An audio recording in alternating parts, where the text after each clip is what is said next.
जोरगेवार. अध्यक्ष महाराज, राज्यपालाच्या अभिभाषणावर आपण मला बोलण्याची संधी दिली त्याबद्दल मी आपला मनपूर्वक धन्यवाद व्यक्त करतोय. सोबतच या सरकारचं विशेष असं अभिनंदन या ठिकाणी मी करण्यासाठी उभा आहे की महिलांच्या साठी सन्मानासाठी हा डेडिकेटेड असा अर्थसंकल्प म्हणता येईल. महाराष्ट्राचं जे पुरोगामी राज्य आहे त्या पुरोगामी राज्याचा लौकिक वाढवणारा हा अर्थसंकल्प आहे असं मला या ठिकाणी म्हणायचं आहे. अध्यक्ष महाराज, ज्यामध्ये महिलांना 3 सिलेंडर देण्याची घोषणा केली ती अतिशय स्वागत करण्यायोग्य आहे, कारण की महिलांच्या डोळ्यामधून महिलांचे अश्रू पुसणारा हा निर्णय माननीय मुख्यमंत्री आणि या सरकारने घेतला, त्यांचंही अभिनंदन आहे.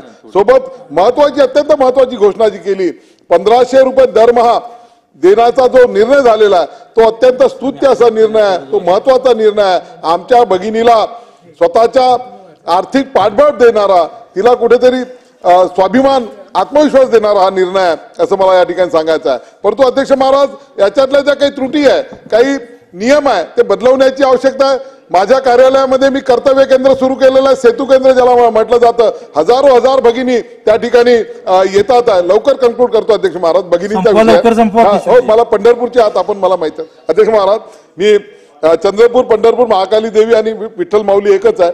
तर माझी विनंती अशी असणार आहे की त्यामध्ये सरकारने विशेष असा कक्ष काढून या महिला भगिनींना येणाऱ्या ज्या कागदपत्रांची पूर्तता करण्यासाठी एक वेगळे कक्ष काढण्याची मी या ठिकाणी मागणी करतोय. अध्यक्ष महाराज, या सरकारने शेतकऱ्यांना वीज बिल माफीचा निर्णय केला, अत्यंत स्वागत करण्यायोग्य आहे. परंतु अध्यक्ष महाराज, दुसरीकडे आपण शेतकऱ्यांसाठी वीज माफ केली, परंतु दुसरीकडे जे वीज उत्पादक जिल्हे आहे, सर्वसाधारण लोक आहे, त्या लोकांना 200 युनिट वीज मोफत द्यावी ही मागणी वीज उत्पादक जिल्ह्यांची आहे. आज आमच्याकडे एकीकडे आम्ही वीज उत्पादन करतो 5000 मेगावॅट पेक्षा जास्त विजेचं उत्पादन करत असताना आम्हाला मात्र मुंबईच्या भावामध्ये वीज घ्यावी लागते. मुंबईच्या माणसाचा पर कॅपिटा इन्कम हा जास्त आहे, चंद्रपूरच्या माणसाचा पर कॅपिटा इन्कम कमी आहे. 40% लाईन लॉस, म्हणजे खरं तर मुंबईला किंवा इतर मोठ्या शहरांना चंद्रपूरपेक्षा 40% वीज जास्त दराने मिळायला पाहिजे.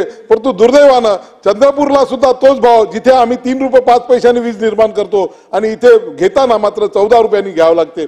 ही सुद्धा माझी विनंती असणार आहे की सरकारने हा एक लोकप्रिय घोषणा जर केली तर निश्चितपणे हे सरकार पुन्हा येण्यामध्ये मदत होईल आणि आपण अध्यक्ष महाराज समाधानात सर्वांचं समाधान करणं आपलं काम आहे. मी अध्यक्ष महाराज, नद्यांना पूर येण्याचं रोखण्यासाठी जी सरकारने योजना केली आहे त्याचं मी स्वागत करतोय.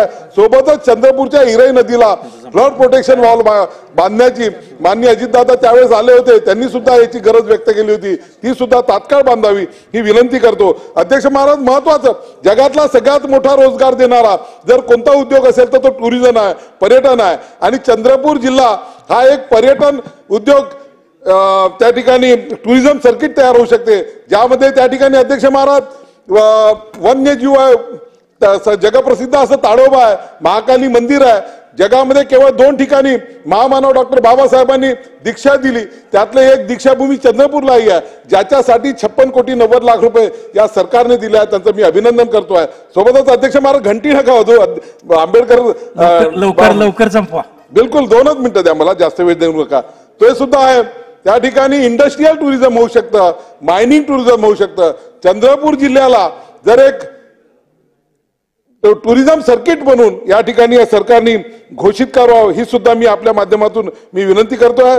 अध्यक्ष महाराज, धानोरा बॅरेज एक महत्वाचं बॅरेज आहे. चंद्रपूर औद्योगिक जिल्हा आहे, आम्हाला सेकंड सोर्स नाही आहे. फक्त इराई धरणाचं जे पाणी आहे तेच आम्हाला मिळते, तेच पाणी शेतकऱ्यांना, तेच पाणी इंडस्ट्रीला आणि तीच पाणी जनतेच्या पिण्याकरता आहे.